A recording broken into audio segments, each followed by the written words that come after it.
भैरवपुर की सुबह हाईवे पर ट्रकों की आवाज आ रही है। हरिनारायण अपने ढाबे में एक बड़ी सी कढ़ाई में मटन कलेजी भून रहा है। मसालों की महक पूरे गांव में फैल रही है। देशराज एक खटिया पर लेटकर मोबाइल देख रहा है। हरिनारायण पसीना पोंछते हुए कहता है, अरे ओ देशराज, उठ जा कुंभकर्ण, ग्राहकों के आने का टाइम हो गया है, अभी तक पड़ा है, प्याज कौन काटेगा बे?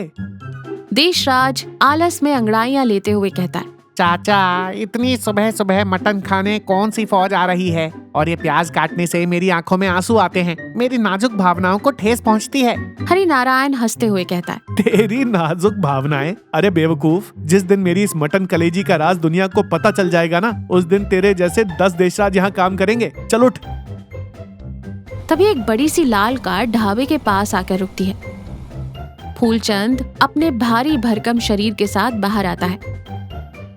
उसकी नाक मसालों की महक सूंघ रही है। आहा, ये खुशबू! हरिनारायण, आज फिर पड़ोस के गांव तक तेरी कलेजी की महक आ रही थी, रहा नहीं गया, एक फुल प्लेट लगा दे। हरिनारायण हाथ जोड़ते हुए कहता है, आइए बाबूजी, आइए, पधारिए, बस 10 मिनट में गर्मा गर्म तैयार हो जाएगी। देशराज, बाबूजी के लिए खटिया बिछा। आ गया गांव का सबसे बड़ा बकासुर। फूलचंद बैठते हुए कहता है, हरिनारायण, एक बात बता, इस कलेजी में आखिर डालता क्या है तू? खाते ही जान आ जाती है, वो रेसिपी मुझे बता दे, मुंह मांगी कीमत दूंगा। हरिनारायण मुस्कुराते हुए कहता है, बाबूजी, ये हमारे दादा परदादा की रेसिपी है, इसमें मसाले नहीं, मेरा प्यार और हमारे गांव की मिट्टी की महक है, ये बिकाऊ नहीं है बाबूजी। प्यार और मिट्टी? शहर से कोई खास मसाला लाता होगा, कंजूस मक्खी चूस। हरिनारायण घर आ जाता है। आनंदी खाना परोस रही है। हरिनारायण बहुत थका हुआ लग रहा है। आनंदी थाली रखते हुए कहती है, आज भी वो फूलचंद आया था क्या? पूरे गांव में ढिंडोरा पीट रहा है कि आज 3 प्लेट कलेजी खा गया वो। हरिनारायण निवाला तोड़ते हुए कहता है, हाँ, उसका बस चले तो मेरा ढाबा ही खरीद ले, लेकिन मेरी कलेजी की रेसिपी वो मैं किसी को नहीं दूंगा। आनंदी गुस्से में कहती है, उस रेसिपी का अचार डालेगा? दिन रात उस आग के सामने झुलसता रहता है, खास खास कर जान निकल रही है। एक काम कर, वो रेसिपी उसको बेच दे, अच्छे पैसे मिल जाएंगे। उन पैसों से शहर जाकर कोई छोटा मोटा काम कर लेंगे, तेरी सेहत तो ठीक रहेगी। हरिनारायण गंभीरता से कहता है, आनंदी, ये ढाबा मेरी पसंद ही नहीं, मेरी जान है। ये मटन कलेजी मेरा गुरूर है, इसे बेच दिया तो इस हरिनारायण के पास बचेगा क्या? आनंदी मुंह बनाते हुए कहती है, गुरूर? एक दिन यही गुरूर तुझे अस्पताल पहुंचाएगा। फूलचंद अपने कमरे में बेचैनी से टहल रहा है। देशराज उसके सामने खड़ा है। देशराज ने मिलने का समय मांगा था। फूलचंद उत्सुकता से कहता है, क्या बे देशराज, हरिनारायण की रेसिपी मुझे लाकर देगा?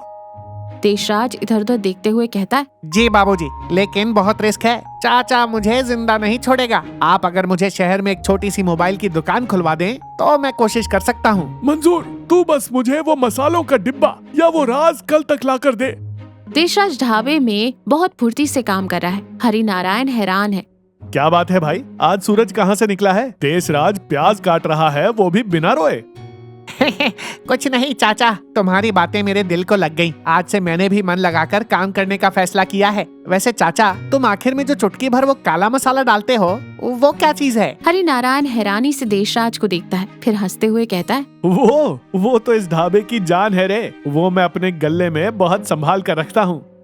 दोपहर में हरिनारायण किसी काम से बाजार जाता है।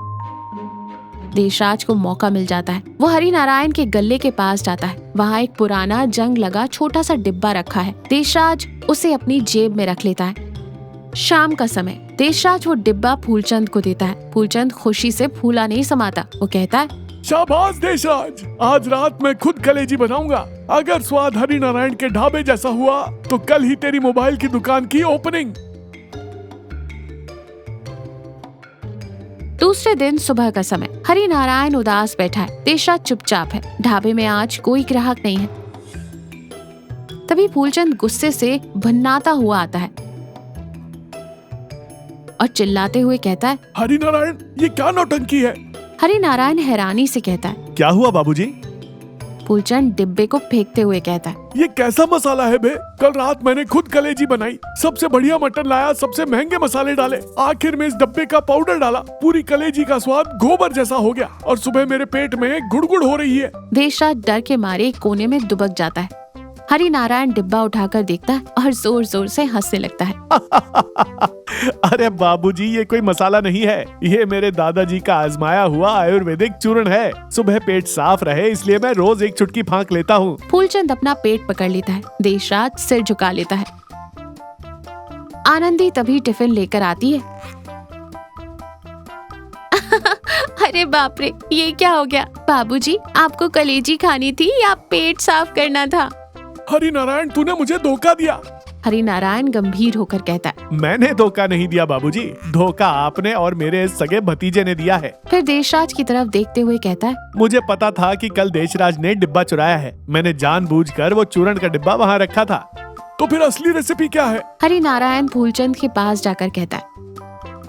बाबूजी, आप बहुत अमीर हैं, दुनिया की हर चीज खरीद सकते हैं, लेकिन किसी की कला और उसके हुनर को नहीं खरीद सकते। मेरी कलीजी में कोई सीक्रेट मसाला नहीं है, बस एक ही सीक्रेट है, सब्र। मैं उसे धीमी आंच पर 3 घंटे तक पकाता हूँ, हर मिनट उसे प्यार से चलाता हूँ। मैं अपने काम के प्रति ईमानदार हूँ, यही मेरा सीक्रेट है। आपने शॉर्टकट ढूंढा, इसलिए आपको चूर्ण मिला। फूलचंद को अपनी गलती का एहसास होता है।